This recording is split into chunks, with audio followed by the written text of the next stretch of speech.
Law पढ़े थे ना, केपलर्स के 3 लॉ थे। Law number 1, first law, second law and third law, 3 law पढ़े थे ना। तो पहला जो लॉ हम पढ़े थे वो क्या था, स्क्वायर ऑफ टाइम पीरियड, यही था ना। Square of time period is proportional to cube of semi major axis, यही तो ए लिए थे, cube of semi major axis. इसमें मास वगैरह कहीं नहीं आता है। देखो ये मास से क्या है, इंडिपेंडेंट है। और ये पूछा जा रहा है इंडिपेंडेंट किसके है, डिपेंडेंट नहीं। डिपेंडेंट कहता तब तो बी वाला पार्ट होता। ये इंडिपेंडेंट पूछ रहा है। मास से यहाँ के मतलब जो सैटेलाइट घूमेगा ना अर्थ के ऑर्बिट में, यहाँ से वो उसका टाइम पीरियड, इसके ऑर्बिट में अगर ये चारों तरफ घूम रहा है सैटेलाइट, तो इसका जो टाइम पीरियड होगा, मतलब ये घूम के एक बार कंप्लीट करेगा, तो वो किसके प्रोपोर्शनल होगा, cube of the semi major axis के होगा। यानी कि सन जहां इसको मिलेगा, दो फोकस देखे थे ना, F1 एंड F2, ये डायरेक्ट लॉ पे एप्लीकेशन पे क्वेश्चन है कि इसका मास से कोई लेना देना नहीं है। ये पूछ रहा है कि किसके इंडिपेंडेंट है, तो मास ऑफ द सैटेलाइट होगा। सिर्फ ये रेडियस पे या सेमी मेजर एक्सिस पे डिपेंड करता है। दूसरा वाला सोचो, ये आपका यहाँ पे ये मून है, आपका मून का मास तो कम है एज कंपेयर टू अर्थ। अर्थ ये मान लीजिए इसका मास m है, ये आपका 11, और ये मास किसका है, मून का स्मॉल m है। तो इसका पोटेंशियल एनर्जी अगर हम u की बात करें तो -Gm m, इसके सेंटर के बीच मान लो यहाँ से यहाँ तक, फॉर द टाइम बिंग हम मान लेते हैं कि ये डिस्टेंस r है, तो ये r हो जाएगा। ये इसका पोटेंशियल एनर्जी हो गया ये। अब आपसे पूछा जा रहा है kinetic energy of the moon with respect to earth. Earth के रेस्पेक्ट में जो मून का काइनेटिक हो जाएगा, सिर्फ मून का पूछा जा रहा है, काइनेटिक एनर्जी ऑफ मून है only, with respect to earth. तो अर्थ के रेस्पेक्ट में पूछा जा रहा है मून का काइनेटिक एनर्जी। अब इसमें इसमें पूछा जा रहा है कौन बड़ा है कौन छोटा है या इसके इक्वल है। अब सोच के बताओ कौन सा होना चाहिए।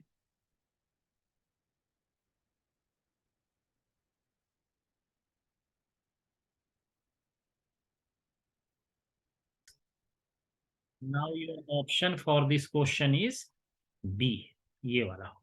अब तीसरा वाला तो खाली पढ़ के ही बता सकते हैं कि कितना आएगा। थर्ड पार्ट के 12, क्वेश्चन नंबर 12, देखिए क्या कह रहा है। Figure shows the elliptical path of a planet about the sun. Sun यही है, कल यही डायग्राम हमने खींचा भी था पिछले वाले लेक्चर में, अगर आपको याद हो, बिल्कुल ऐसे ही डायग्राम था। ए से the the two shaded part have equal area, ये शेडेड पार्ट है एंड दिस शेडेड पार्ट है, दोनों का एरिया क्या है, इक्वल है। If T1 and T2 be the time taken by the planet to go from A to B and from C to D respectively, A से B में जाने में इसको टाइम लगता है T1 एंड C से D तक जाने में इसको टाइम लगता है T2। तो पूछ रहा है कि क्या रिलेशन होगा बिटवीन T1 एंड T2 में, कि T1 is less than T2, T1 equal to T2, T1 is greater than T2, insufficient information to deduce the relation between T1 and T2।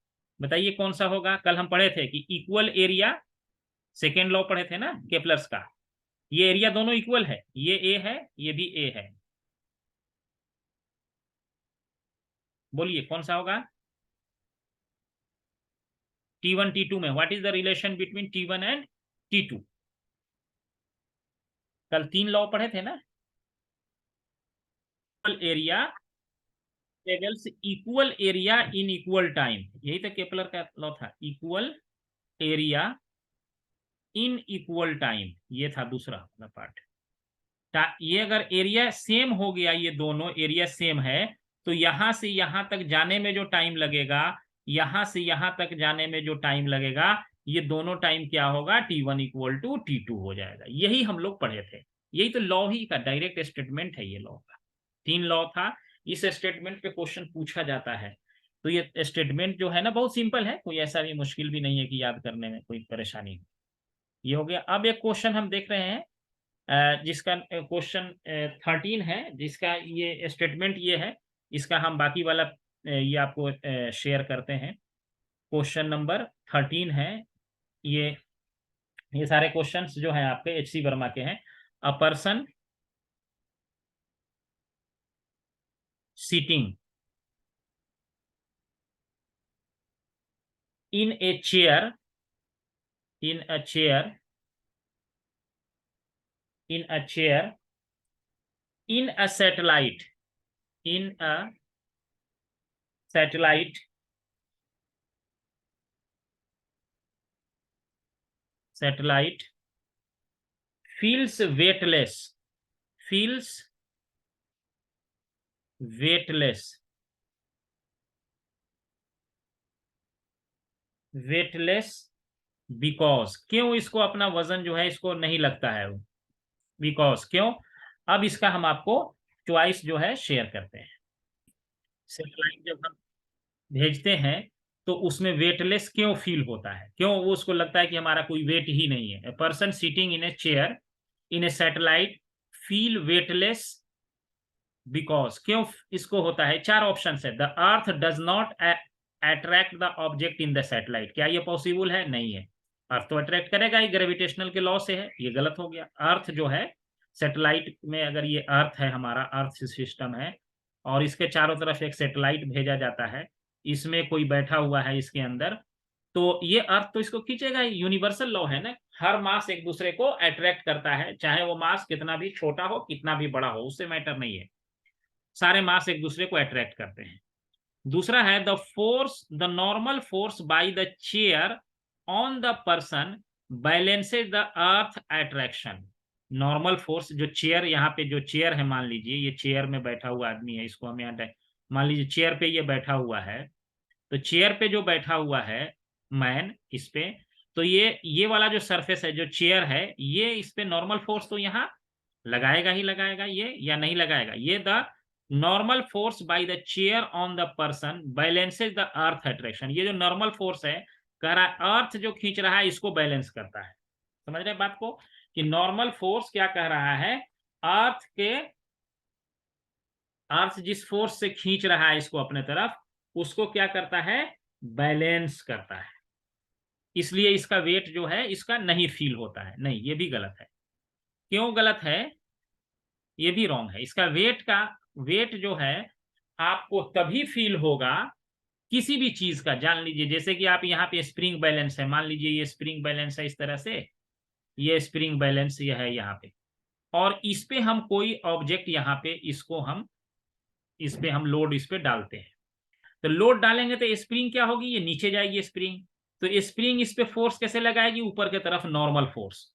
तो ये नॉर्मल फोर्स जितना होगा spring के through, उतना ही इसका क्या हो जाएगा, वेट हो जाएगा। जब दोनों इक्वल हो जाएगा तो वो इसके वेट के इक्वल टू हो जाएगा।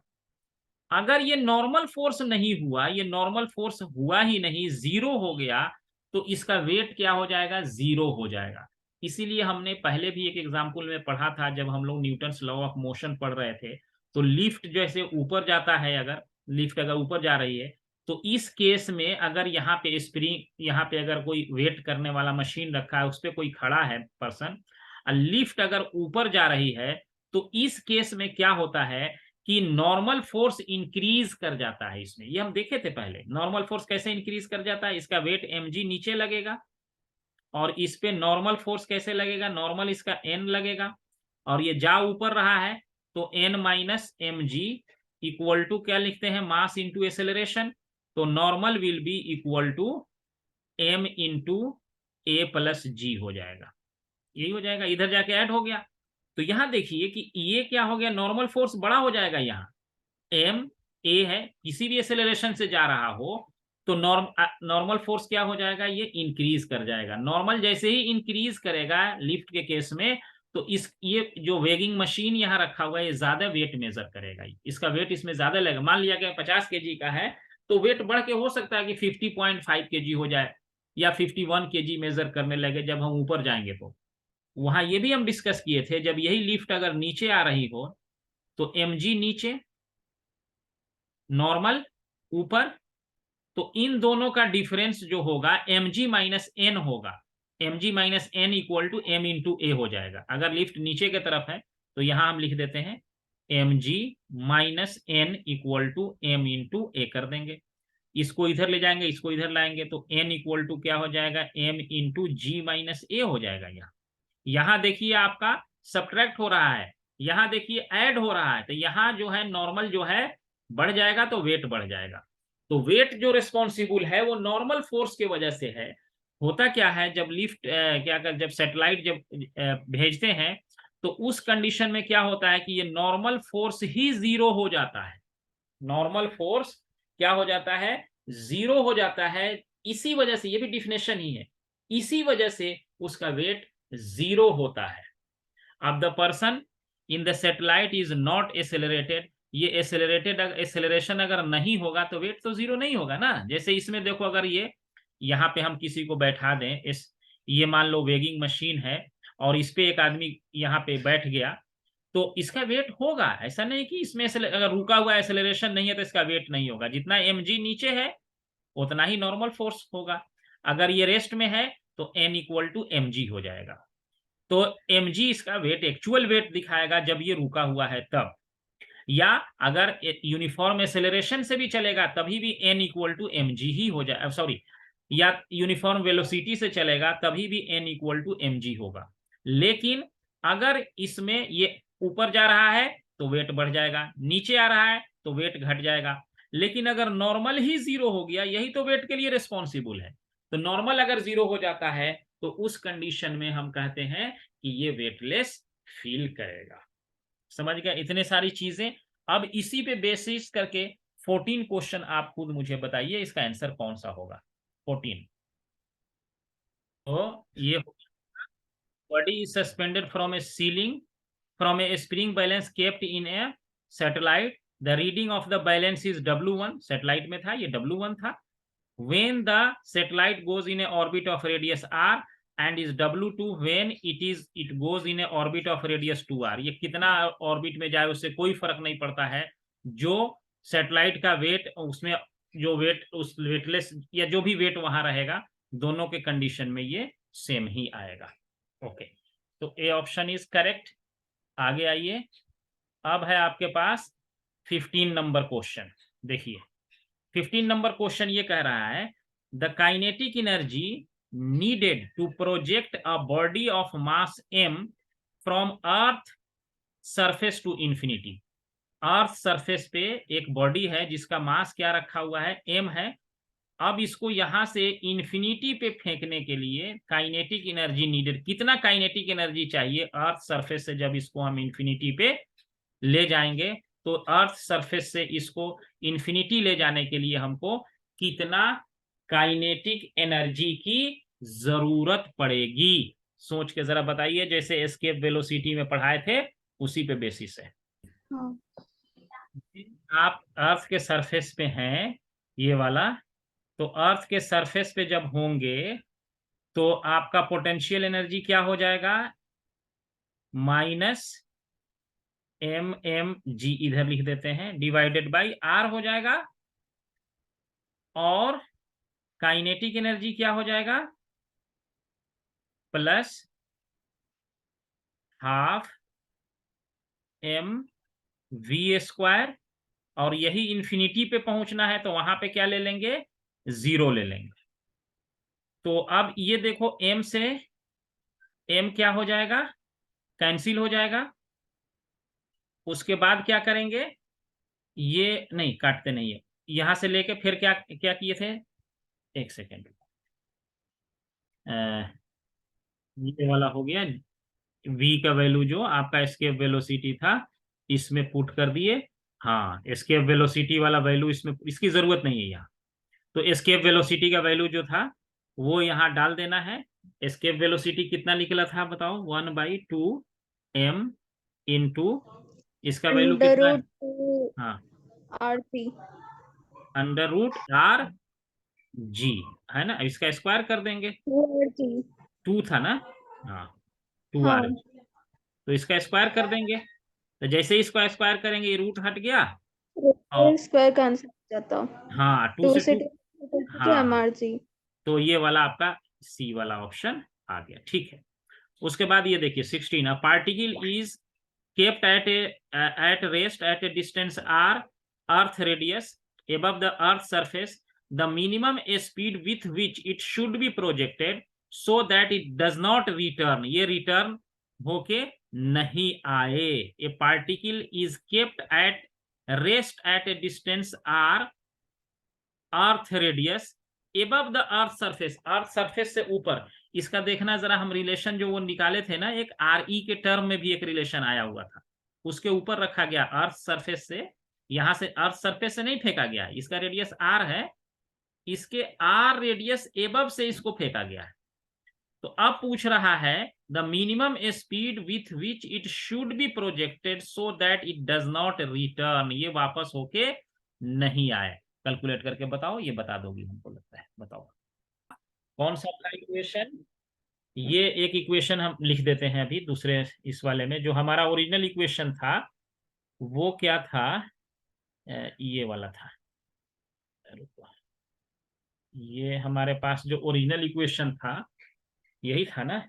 ये आता था हमारा half M V square minus G M by